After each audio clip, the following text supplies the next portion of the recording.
Chapter 33 The Visitor. Graham and Gramps were both still awake in our frontier cabin on the edge of Yellowstone National Park.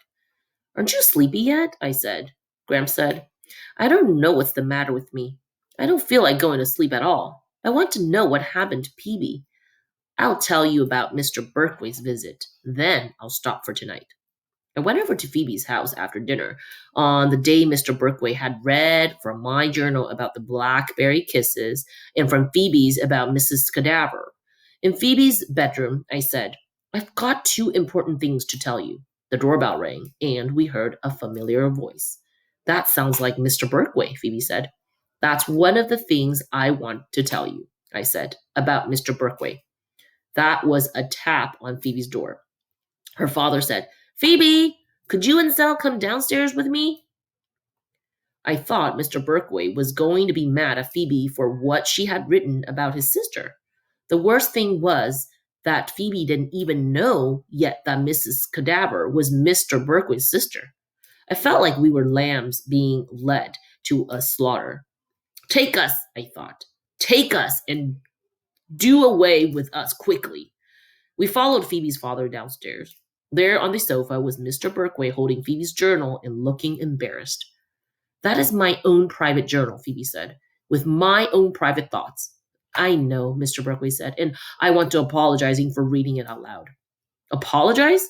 That was a relief. It was so quiet in the room that I could hear the leaves being blown off the trees outside. Mr. Berkway coughed. I want to explain something, he said. Mrs. Cadaver is my sister. Your sister? Phoebe said. And her husband is dead. I thought so, Phoebe said.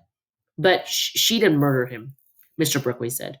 Her husband died when a drunk driver rammed into his car. My mother, Mrs. Partridge, was also in the car with Mr. Cadaver. She didn't die, as you know, but she lost her sight. Oh, I said. Phoebe stared at the floor.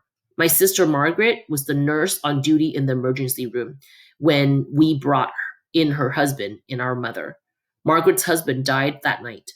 The whole time Mr. Berkway was talking, Phoebe's father was sitting beside her with his hand resting on her shoulder.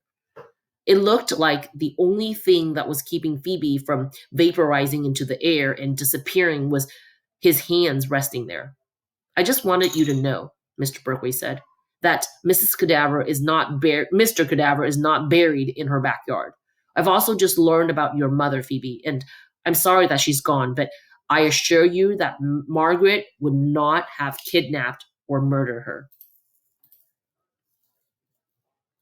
After Mr. Berkway left, Phoebe and I sat on the front porch. Phoebe said, if Mrs. Cadaver didn't kidnap or murder my mother, then where is she?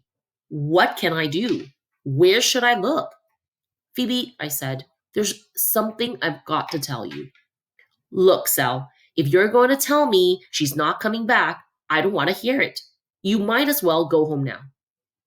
I know who the lunatic is. It's Sergeant Biggle's son.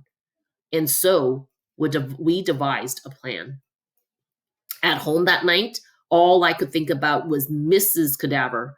I could see her in her white uniform working in the emergency room.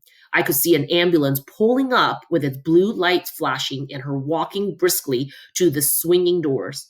With her wild hair all around her face, I could see the stretchers being wheeled in, and I could see Mrs. Cadaver looking down at them. I could feel her heart thumping like mad as she realized it was her own husband and her own mother lying there. I imagined Mrs. Cadaver touching her husband's face. It was as if I was walking in her moccasins.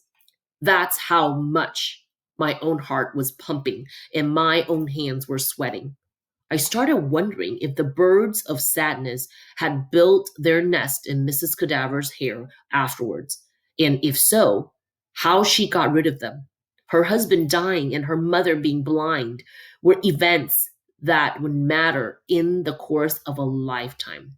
I saw everyone else going on with their own agenda while Mrs. Cadaver was frantically trying to keep her husband and her mother alive. Did she regret anything? Did she know the worth of water before the well was dry?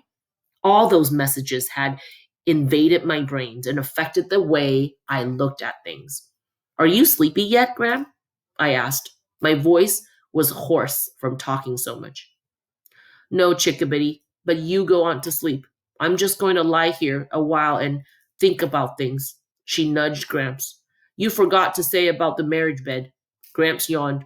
Sorry, Gooseberry. He patted the bed and said it.